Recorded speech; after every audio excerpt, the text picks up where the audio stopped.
Hi, Dr. Priyanka, can you hear me now? Yes, sir. Now we Thank, are able to hear. thank you so much, for the introduction. Pleasure is mine, to join with, we have around 162 people on board right now. It's a good number. I'm happy to see. And I wish, I could see some of the faces so that I'm not talking to a blind screen. And Priyanka, is there any way, this it's ringing in between, when every person is joining, how to mute it? Let me just check that. Honey, please turn on video. All candidates, please turn on your video. If possible. Yeah,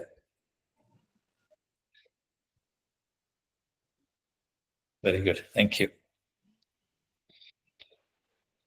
See, I'm talking to you, you're all from India, right? Mostly from India. So I'm talking to you, sitting almost 3,500 kilometers away from you.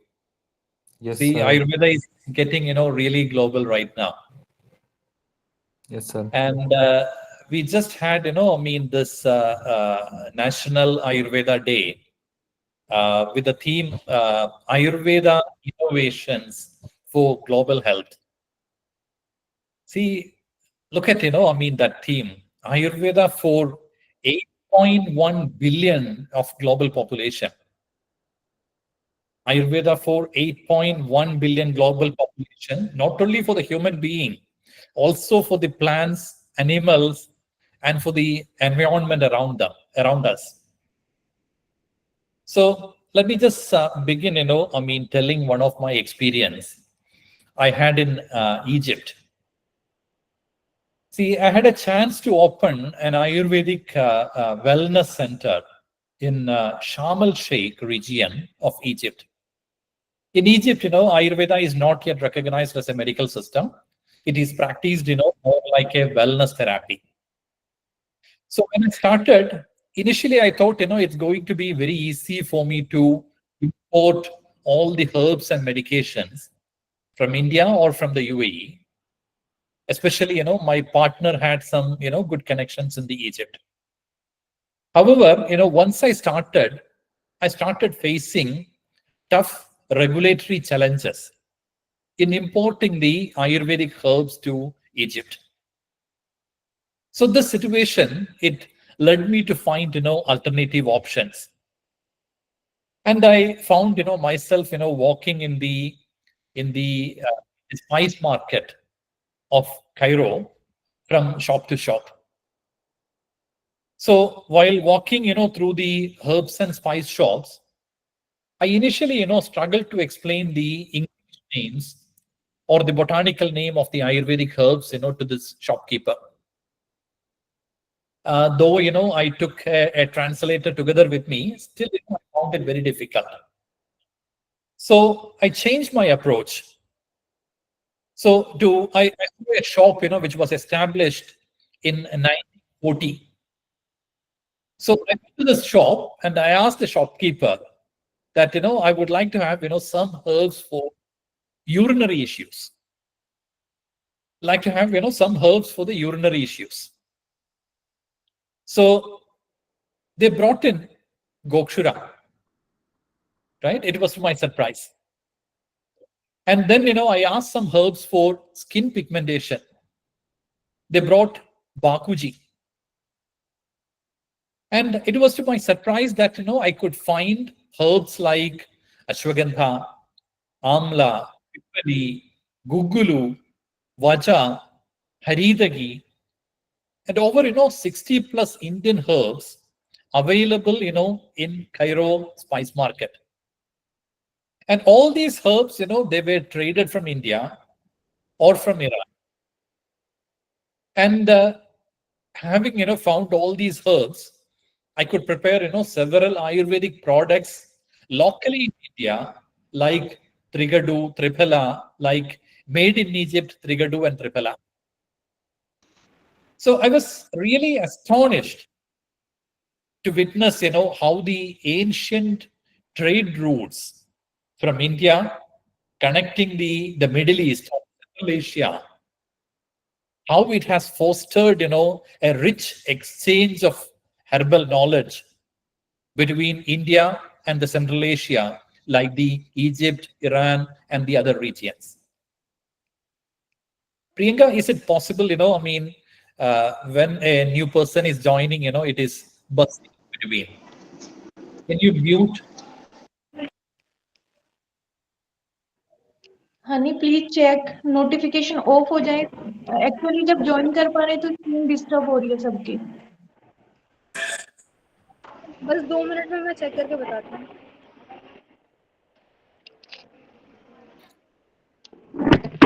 Let me continue.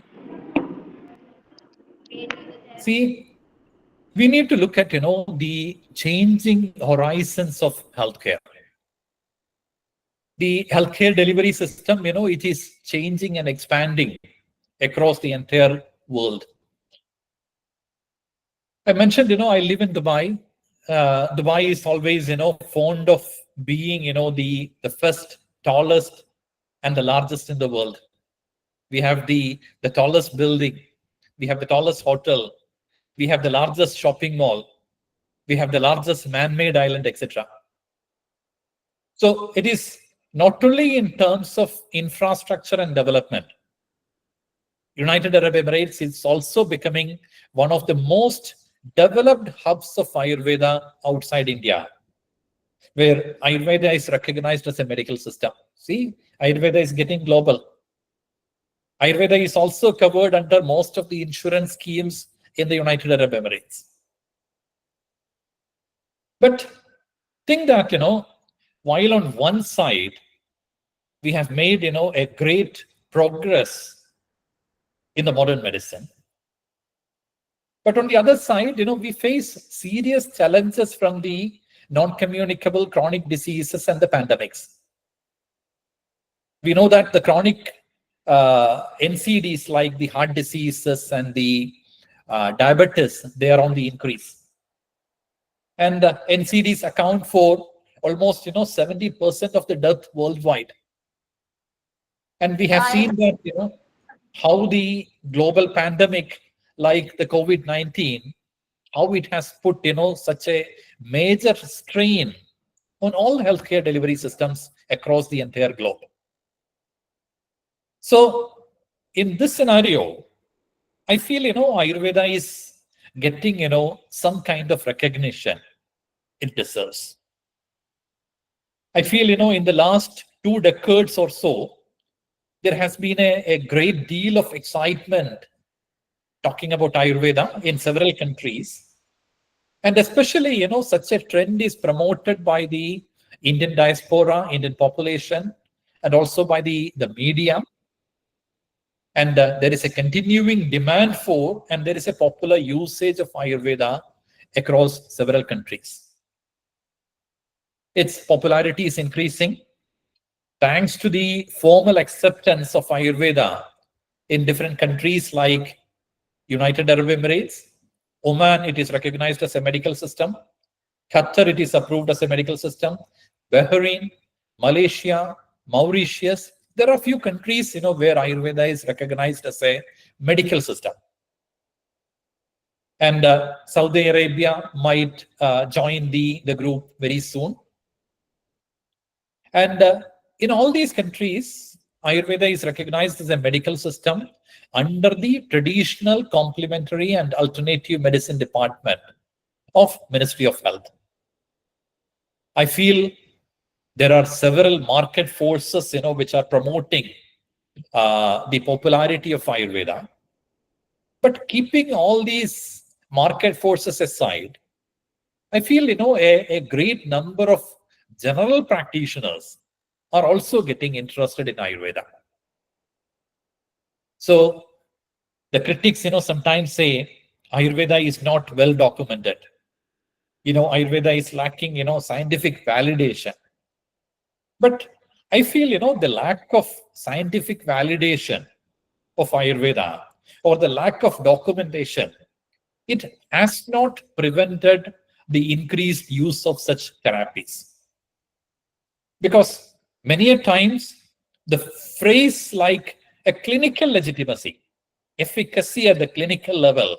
It can be used as a trump card, which can override a modern so-called, scientific legitimacy. So in my perspective, I feel the consumers as well as the general practitioners at a global scenario, they are overlooking into Ayurveda. They have a lot of expectations about Ayurveda, which can contribute to the healthcare delivery system. And another thing, which I would like to mention, in this context, is the transition happening to the healthcare delivery system. See, earlier, healthcare delivery system was more like a supply-driven model. I will try to explain it. What is this supply-driven model? Earlier, the doctors and the hospitals, used to give, take this medicine, go for this treatments, and the patients, without questioning, without asking, any doubts, they blindly, swallow all these medicines. That was more of a supply-driven model. Now things have changed. Now the patient decides, what medicine to take, whom to consult, which specialty to go. So healthcare delivery system, it is evolving like a consumer-driven model than a supply-driven model across the entire globe.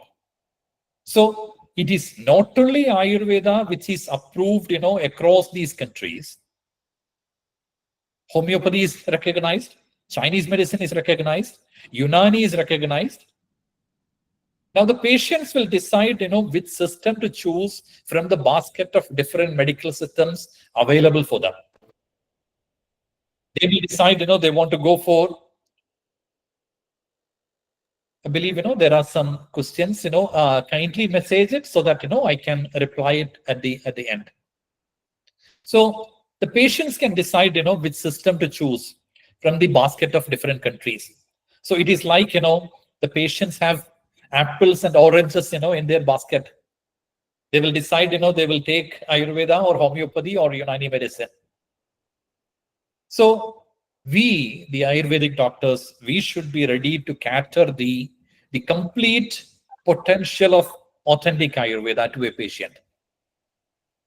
Offering gimmicks, offering false promises, giving incomplete service delivery, they will rather make negative impacts, for Ayurveda and for all of us. And see, Dr. Priyanka, allow. Mummy ये जुम्मे कर रही Honey, please turn off into my microphone.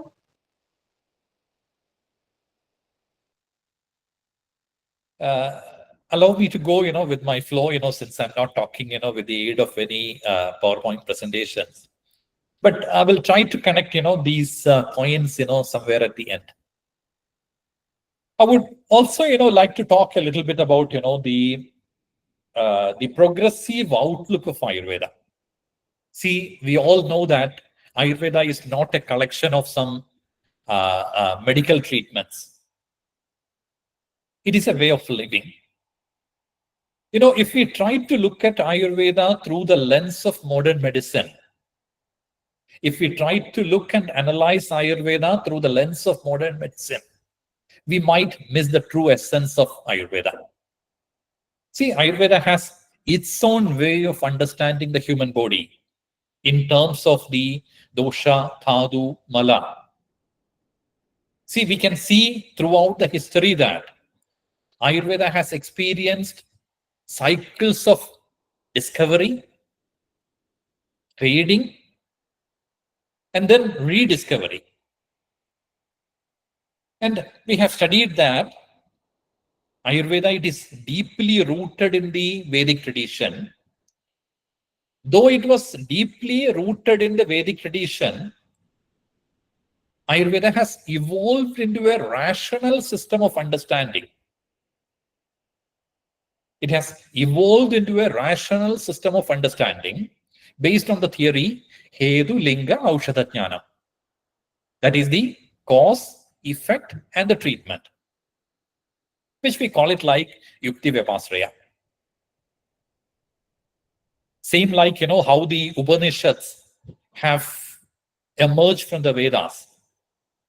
I feel, Ayurveda has evolved from a ritualistic approach, which was based on the Vedic culture, to a more rational and scientific practice. Though it has evolved into a rational scientific practice, Ayurveda still embraces the methods like Deva Vipasraya, that is the spiritual practices, and it also recognizes the Sattvavajaya, that is the mind and emotional well-being. So, according to me, Ayurveda is open to any safe approach of healing, which can contribute to health and healing. And Ayurveda truly recognizes the diversity of the medical systems and truly recognize the diversity of the healing practices.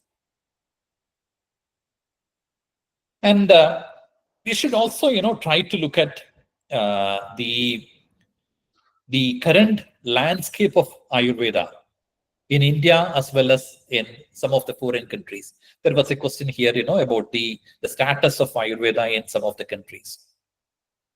See, in India, as you all might be familiar, the private Ayurveda sector, it is a significant growth.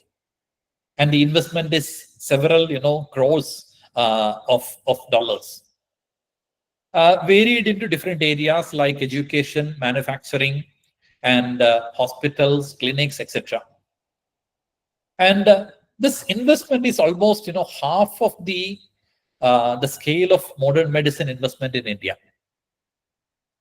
But though the government funding, I believe in India, it is very low, like maybe 3% of the national health budget. And look at, some of the other countries, the status of Ayurveda. For example, you take United Arab Emirates, it is recognized as a medical system. And it is recognized under the TCAM department. So a BAMS graduate has all the chances to practice Ayurveda in the country. But there are qualifying examinations set by the government. You will have to appear for a theory and for an interview to be eligible to practice Ayurveda in the country. So a BAMS graduate having 2 years of experience can appear for the qualifying examination to be eligible to practice Ayurveda in the UAE. And in other countries like Oman, the status is the same. Bahrain, it's the same. Qatar, it's the same. You can try for the licensing processes in these countries. And countries like Sri Lanka, Nepal, Bhutan, they have well-established practices of Ayurveda.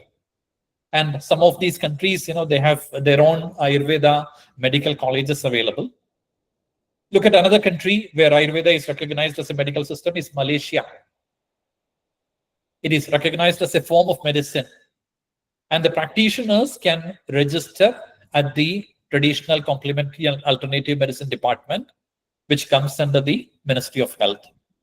As I can remember, correctly, a BAMS graduate having 5 years of experience can register under the TCAM. And then a few other countries, say I teach Ayurveda in United States Emirates, in United States of America, and at the Southern Californian University of Ayurveda. Ayurveda is not recognized as a medical system in the United States. However, it is taught and practiced in various states, mostly like a wellness and more on the Swasthavrata aspects of Ayurveda. And another country, where you should look at is Mauritius. The government supports Ayurveda hospitals and clinics.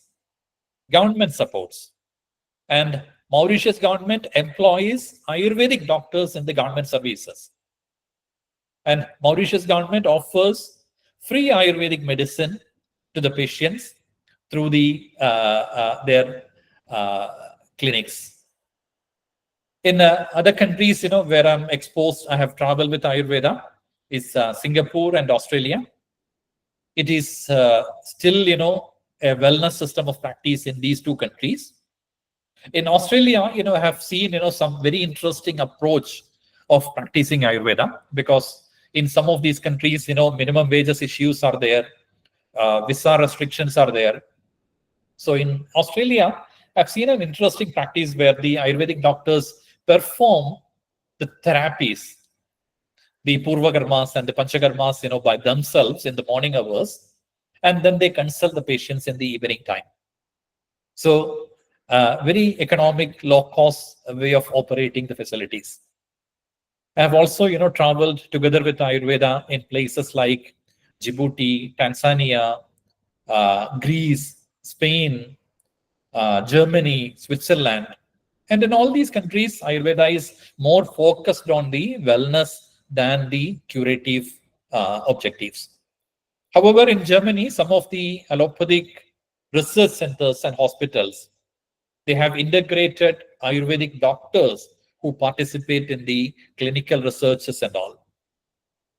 So what I wanted to mention, Ayurveda is getting popular, all over the world, and it is getting some kind of recognition it deserves.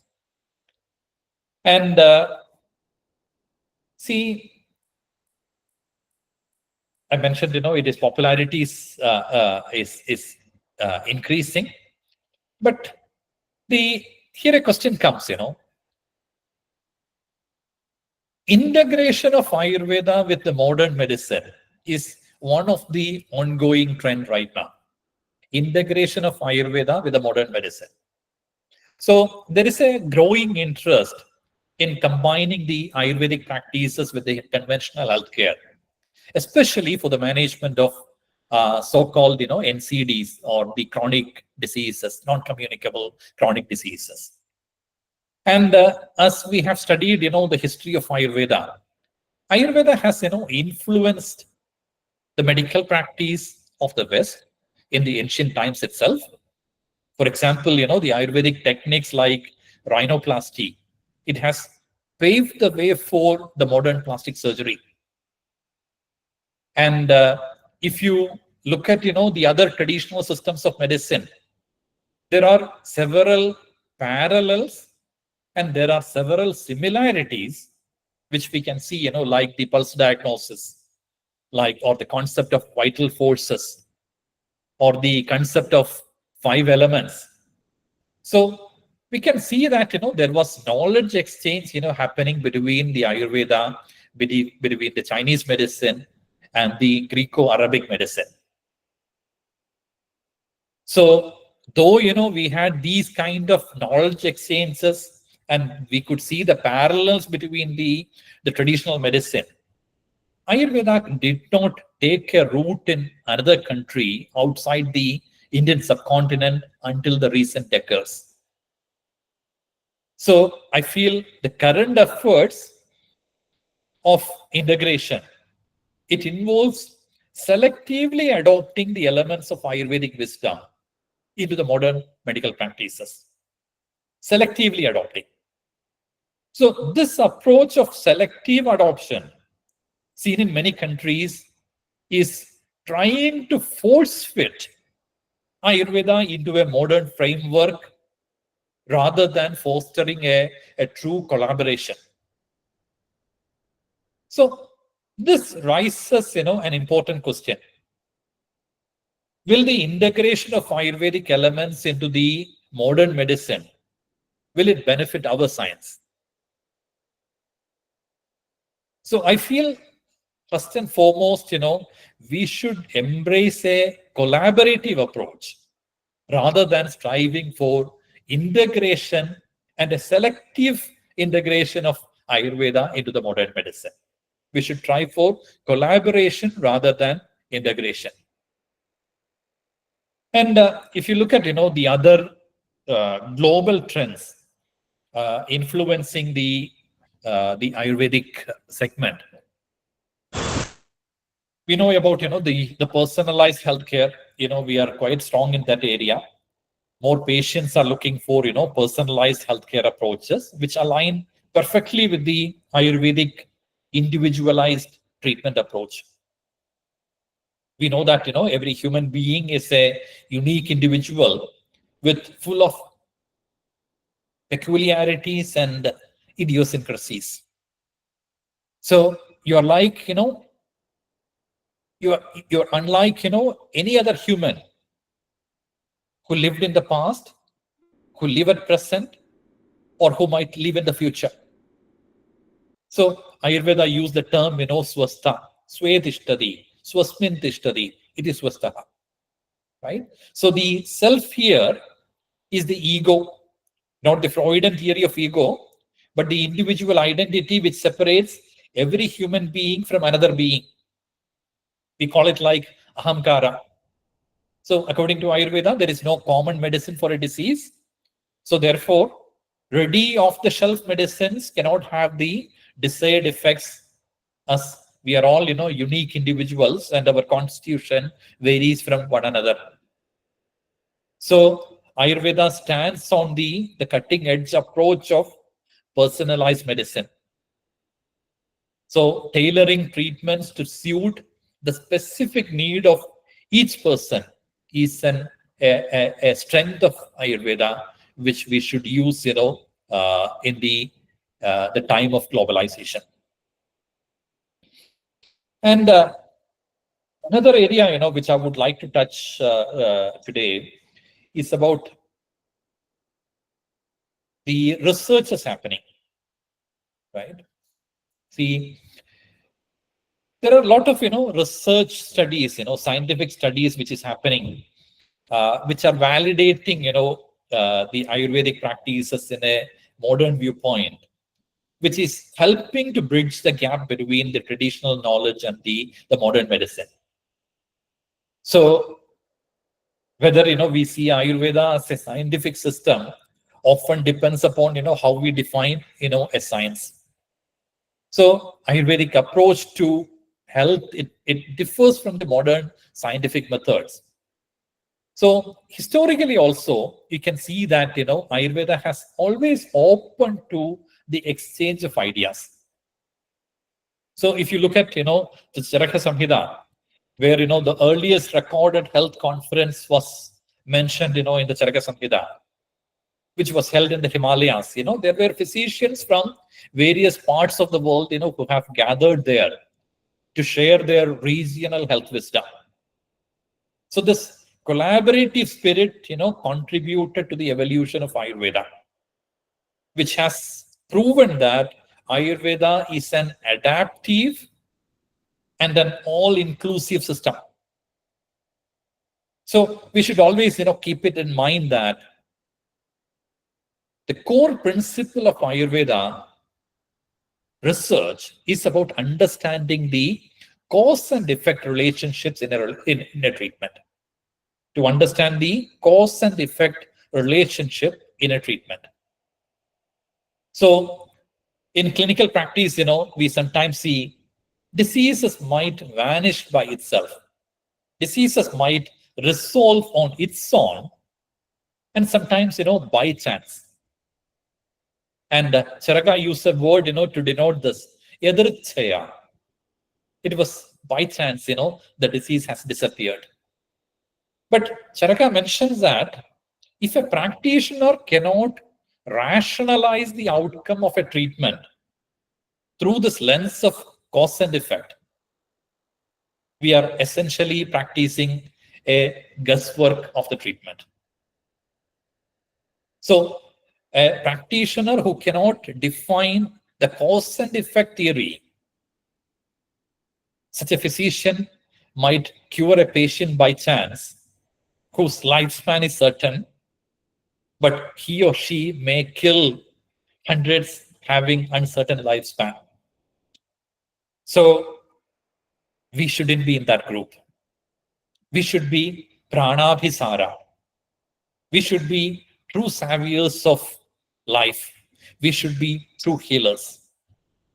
So according to me, instead of judging Ayurveda only by the modern scientific standards, we should appreciate the unique understanding of the human body in an Ayurvedic perspective. And we should have unique clinical research guidelines through the understanding the cause and effect theory.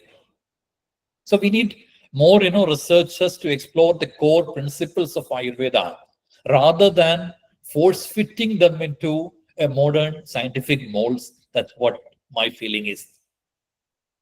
See, another global trend, which I would like to touch for today.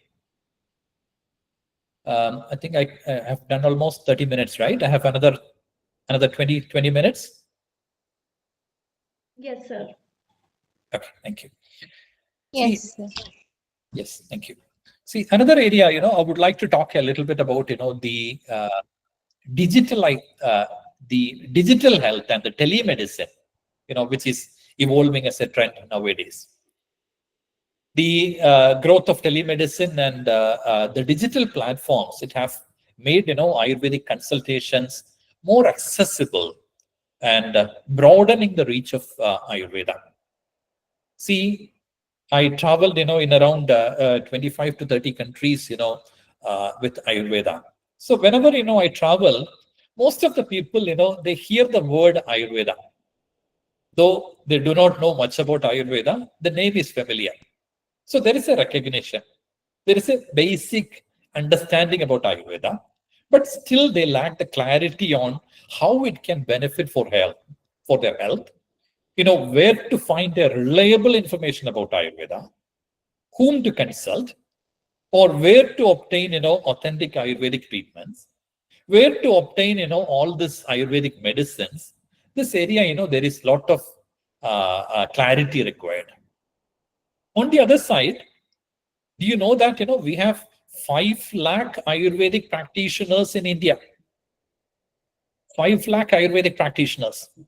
And many of these 5 lakh Ayurvedic practitioners, they are true healers, skilled healers. But several of them, they face challenges in sustaining their livelihoods. So when I'm talking as a business person, bridging a gap between the demand for Ayurveda across the globe and the supply of Ayurvedic expert practitioners, it presents, significant business opportunities.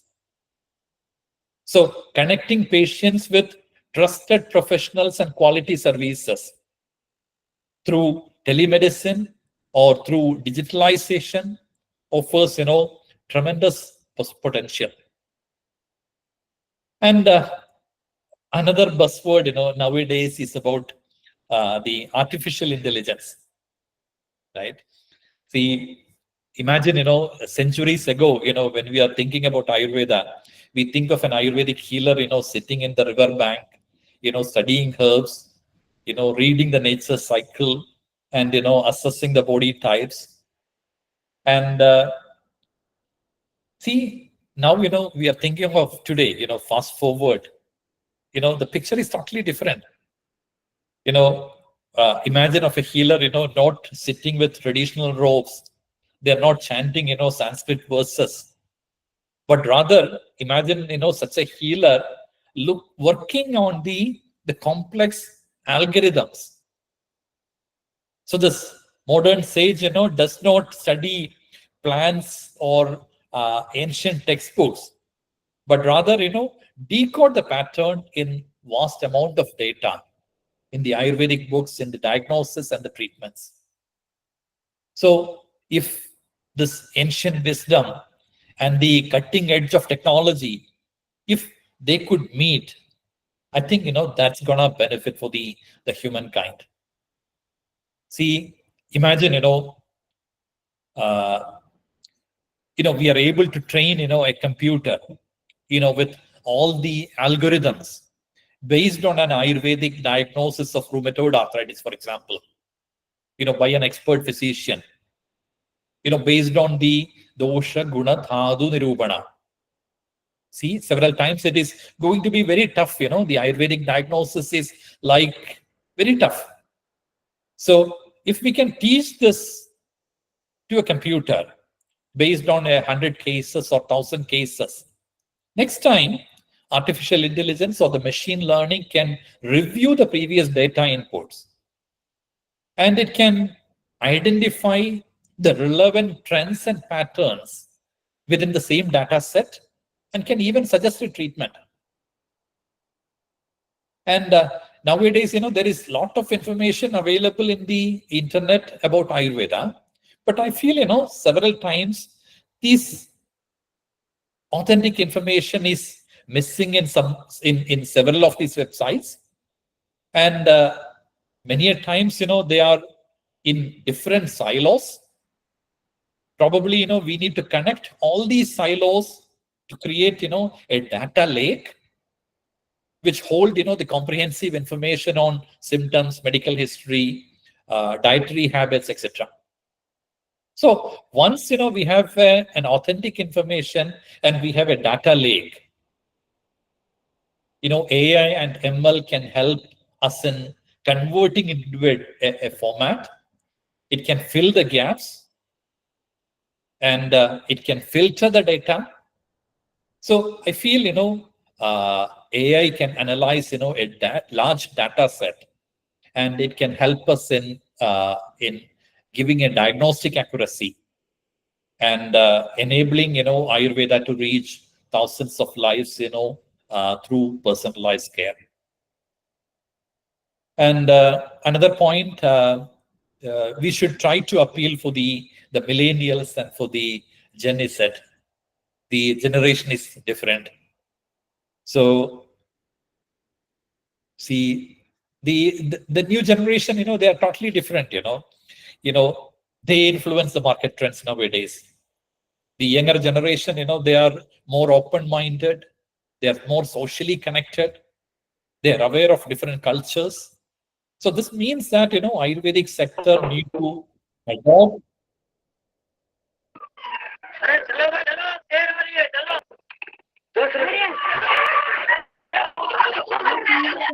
Microphone. So this means, Ayurveda need to adopt, a different approach to probably, marketing and advertising also. Like, a convenient pre-packaged medicines, advertising campaigns, to attract the millennials and the Gen Z. But I think, we still have some strength, like the natural things, chemical-free things, personalized things. So these all can be the key selling points, to the millennials and the Gen Z. And about the body, mind, health, and the holistic approach, I don't want to talk, much about it because we all know about it. Now, I will try to conclude, by talking a little bit about, how can we make, Ayurveda contemporary? How can we make, Ayurveda modern, for the global platform? See, to make Ayurveda contemporary, first of all, it is essential to respect the root of Ayurveda, while, we allow Ayurveda to evolve and grow. And many a times, we talk about true Ayurveda, real Ayurveda, pure Ayurveda, authentic Ayurveda. So a question comes, what is this pure, real, and authentic Ayurveda? Many a times, it is translated that pure and real Ayurveda is Samhita-based Ayurveda, which is grounded in the classical textbooks of Charaka Samhita, Sushruta Samhita, or the Vankada. However, we need to keep it in mind that, all these textbooks were written in 300 BC or 700 BC. So clinging solely to these ancient textbooks without an adaptation is not the way forward. So therefore, when we study the Samhitas, we need to focus on the core pillars which form the foundation of Ayurveda. So I feel, number one is about the tattva of the Ayurveda, or the fundamental principles of Ayurveda. The Shastras and the Samhitas that gives, a better understanding of the tattvas, They give, an interpretation of the tattvas. So when we study the Samhitas and when we study the Shastras, we need to be very clear about the underlying, the fundamental principles of Ayurveda. At the same time, the practical application of these tattva is also very important. So according to me, Ayurveda should not be treated like an artifact or like a relic, to be preserved in a museum. So its practices and applications, it must evolve, guided by the tattvas of Ayurveda. So if you look at, the Charaka Samhita or Susruta Samhita, Charaka was known for seeking new knowledge. He was a wanderer. Susruta was Bahusruta. He was a keen listener. And Vapada excelled in the expressions.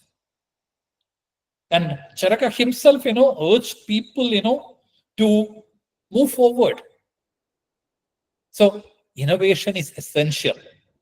And there is ample scope for innovations within the Ayurvedic framework, which can be done through an inference and logic. So embracing the technological advance, it will not contradict the true essence of Ayurveda. Instead, it aligns with the progressive, open, and adaptable nature of Ayurveda. That's what I feel. So to modernize Ayurveda, it must continue to evolve, integrating new methods, new insights, but at the same time, staying true to the core principles or staying true to the tattvas of Ayurveda. So if we go with such an approach, it will ensure that Ayurveda remains relevant, effective, and beneficial in today's the world. And see, when we practice Ayurveda outside the world, we face, several challenges. You look at, for example, the physician Kankayana. He is believed to be from the Balkhiga Desha, which is the present Iran. And so we need to critically evaluate, why Ayurveda couldn't get its roots in another country. So is Ayurveda in its current form fit for globalization? So one of the key factors, which we should think of is about the desha, which plays a crucial role in the treatment. See, for example, when we are treating a Vata condition in a place like Kerala, I come from Kerala, which is a watery body. It is an Anupadesha. So the physician knowingly or unknowingly consider the Anupadesha and usually offer medicines, which are mostly Kashaya dominant. Like giving, that Vata Kapha nature of the diseases. But applying the same principle in a dry land, in a desert land, like United Arab Emirates or Saudi Arabia, will backfire. So we need to consider the desha-based dosha involvement. And when we studied, Ayurveda in India, we thought that, even I thought that the Ayurvedic practices of Rudhucharya is going to apply universally. However, if you look at United Arab Emirates, which is above the 23-degree latitude, sun doesn't rise in the east. So sun rises in the southeast. So, and we do not have 6 seasons. We have only 2 seasons, which is summer and not summer. So there is no clear, there is an ayana to the Uttara, but the sun is never in the northern direction. So the Rudhucharya, it has to be tailor-made, but all, based on the principles that Ushnaguna Ubhedaha, Rukshadeyo, Vayu Sanchayama Badayanti.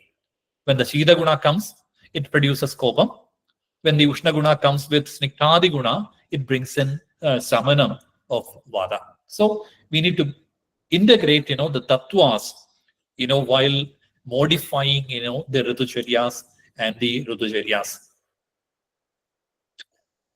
There is a lot to talk about, the challenges and the opportunities. But I would like to quickly, brief here saying that Ayurveda is assuming an important role in the field of traditional, complementary, and alternative medicine across the globe. So, and the future of Ayurveda depends on finding a balance between the tradition and innovation. And as a holder of traditional knowledge of Ayurveda, our motherland, India, can play the role of a holistic leader. And the globalization, it is offering enormous opportunities for India and for all of us, for all the Ayurvedic practitioners in the field of Ayurvedic healthcare. And only we will be blamed for missing such opportunities. So let's keep our Ayurvedic tradition live, and let's try to nurture to the core of Ayurveda. And thank you for your attention. I can take some questions, for 10 minutes.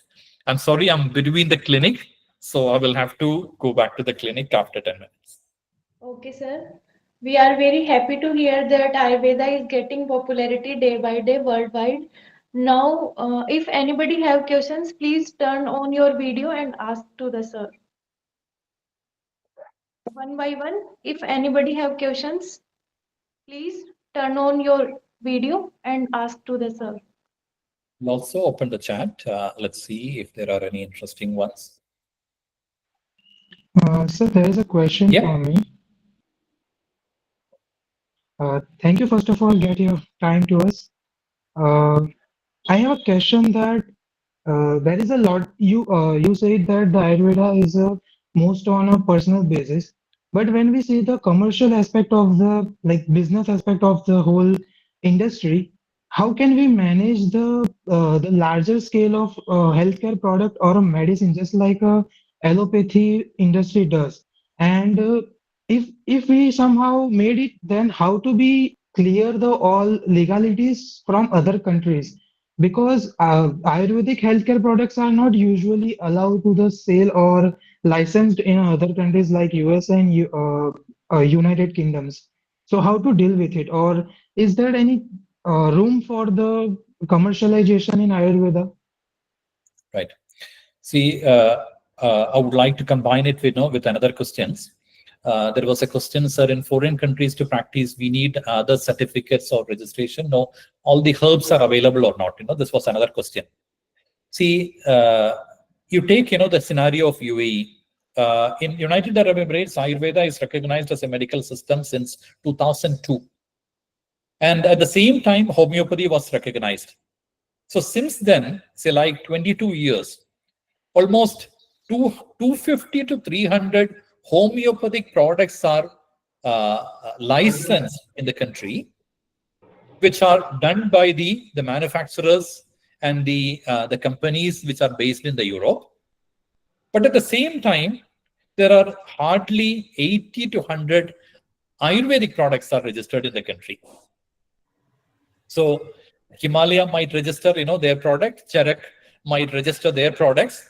Now a question comes, most of the Ayurvedic practitioners, they practice based on the Indian pharmacopoeia or the Indian formulary. So who will register these products? I believe, the Ministry of Ayush, they will have to do a proactive role in getting the recognition of these Ayurvedic products in the Ayurveda recognized countries. And but at the same time, for example, UAE, I keep around 200 to 300 Ayurvedic formulations in my clinic.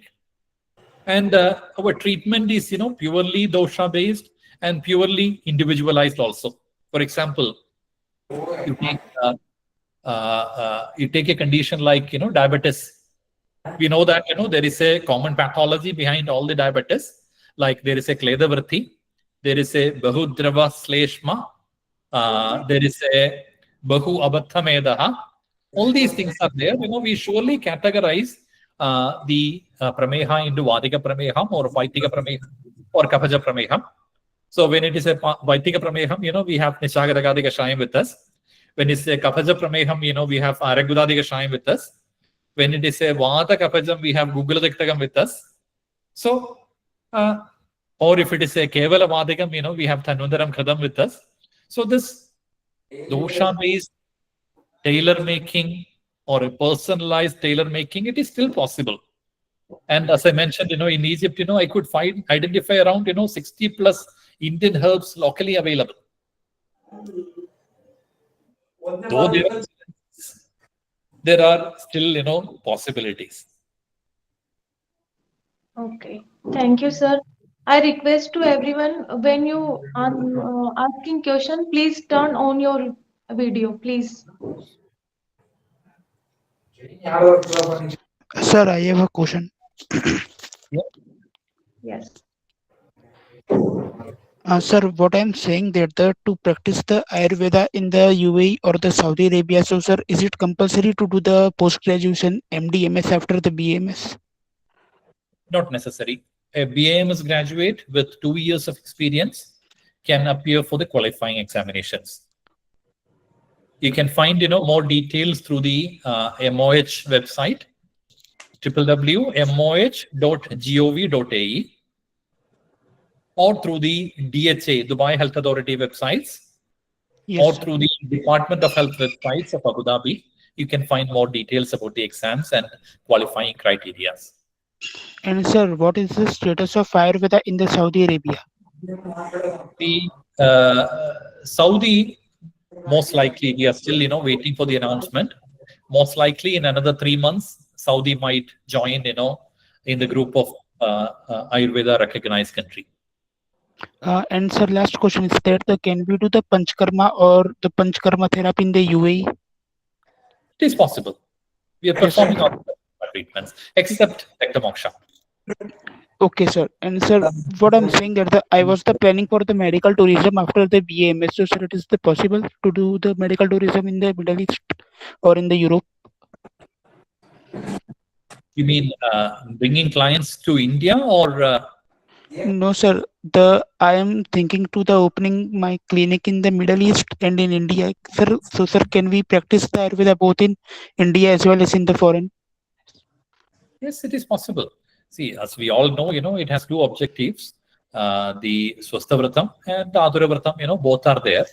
And there is tremendous scope in both the segments. But as a clinical practitioner, I focus more on the Adhuravratam than the Swasthavratam. Okay, sir. Thank you, sir.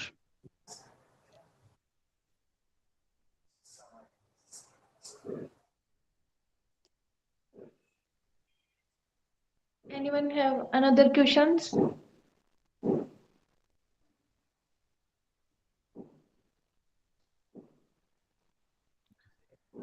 If anyone have question, please turn on your video. Please make sure your video is on. Shushi, please on your video. See, there are some technical questions, like can we control, genetic disorders, by Ayurveda? See, Ayurveda treatment, is mostly based on the Lakshana Samashti. Whatever, the Lakshana Samashti is indicating is the dosha imbalance. So, based on the dosha imbalance, we will treat it. It is genetic or lifestyle related disorder. Can we treat, epilepsy by Ayurveda? See, very interesting question. See, this indicates, how Ayurveda has evolved as a Yukti Vipasraya Chikitsa.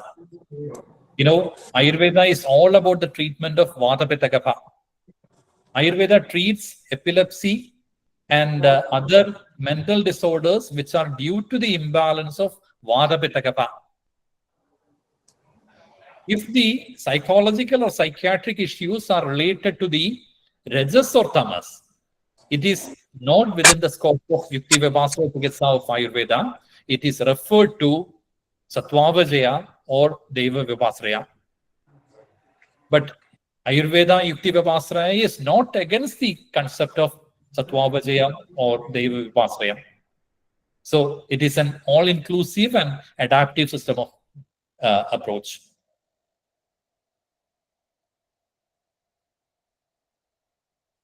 See, we may not have a complete cure, for a disease like sickle cell anemia and all, but improving the quality of the life, through intervention, that is important.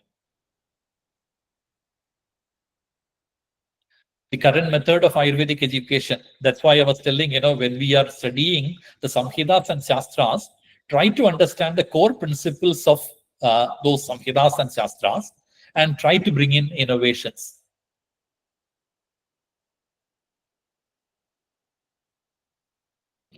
Okay, about the examinations, for example, you take the case of UAE. For the qualifying examination, there is a theory exam, which is based on the modern textbooks, especially, on the pathology, investigations and all. So studying, textbooks like Davidson and Swanson's, it can help you to clear those examinations. But the interviews are based on the Ayurveda.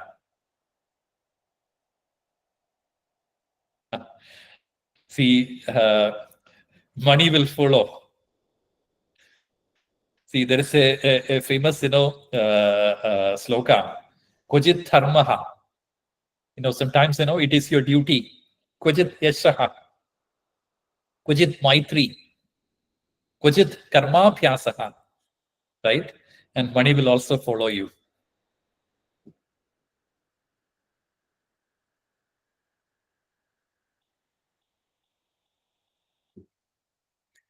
About the Ayurveda syllabus, I briefly explained.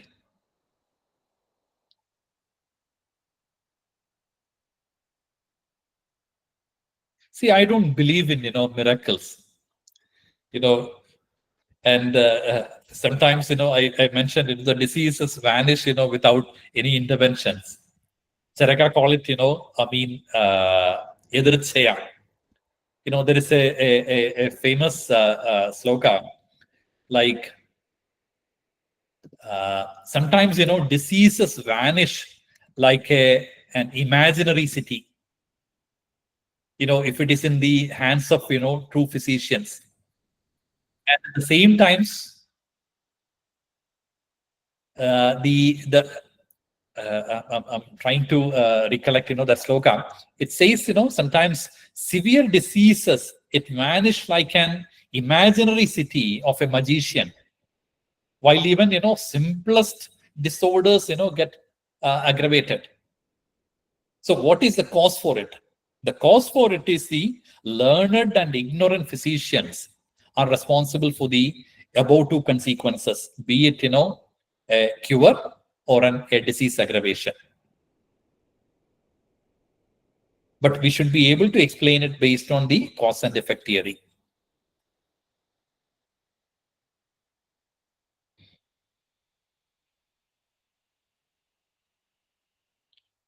Graha Chikitsa. I feel, there is tremendous scope for it.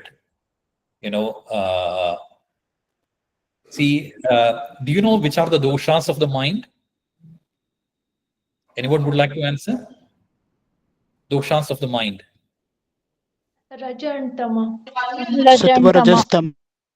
Okay. I will try to say, what Ashtanga Hridaya says. It says, Rajas Tamas Dosho. See, there is a cha shabdam there. That means Rajas and Tamas alone is not the doshas of the mind. So there is something in addition to that. That is Vata Pitta Kapha. So mind has 5 doshas, which is Vata, Pitta, Kapha, Rajas and Tamas. So a disease due to a psychiatric or a psychological disease which is due to Vata, Pitta, Kapha is within the scope of Yukti Vipasaya practice of Ayurveda. When it is due to Rajas and Tamas, it goes to the scope of Sattva or Deva Vipasaya. Experience for licensing, I said 2 years. Yes, Sharirika doshas also affect the Mansika dosha, like the ghee in a pot.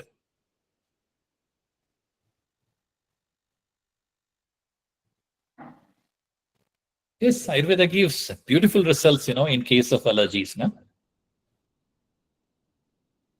But mostly, it treated in 2 different ways, mostly. After BAMS, you will have to appear for the qualifying examination by the Ministry of Health or Dubai Health Authority or Department of Health to be qualified to practice Ayurveda in the country.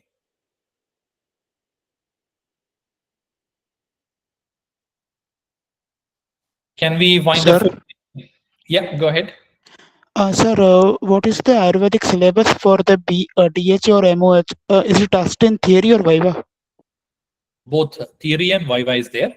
The theory is based on the modern understanding of pathology, diagnosis, and investigations. And interview is based on Ayurveda. Okay, sir. So what is the percentage of the Ayurveda syllabus has been asked in the DH or MOH? See, end of the Means day, you know, the proportion. end of the day, you know, what matters, you know, for a government like United Arab Emirates is to offer authentic Ayurveda and safe Ayurveda. Yes, So sir. the evaluation is purely based on your clinical knowledge rather Yes, than sir. I understood. mugging up textbooks. Yes, sir. Yes, sir. Definitely. I understood that. Thank you so much, sir, for giving your time. For the first professional students, see, to develop, you know, professional excellence, there are three things. One is knowledge, second is skill, and third is attitude. So without studying, you know, all the anumanas, you know, it has to be backed by a theory. Sir, can we practice BAMS without MD? Yes, why not? Surely.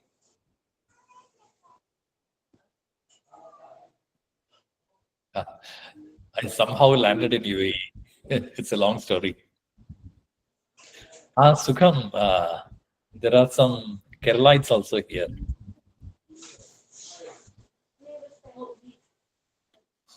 Can we wind up for today? Because I need to resume at the clinic. Yes, sir, we should conclude. Thank you so much. Thank you, sir. for giving us time and share your valuable knowledge with us and inspiring us. Thank you, so sir. much. We can reach out to me in my social media handle. That is Dr. Shyam Ayurveda. Yes, sir, we will share in group. Yeah, thank you.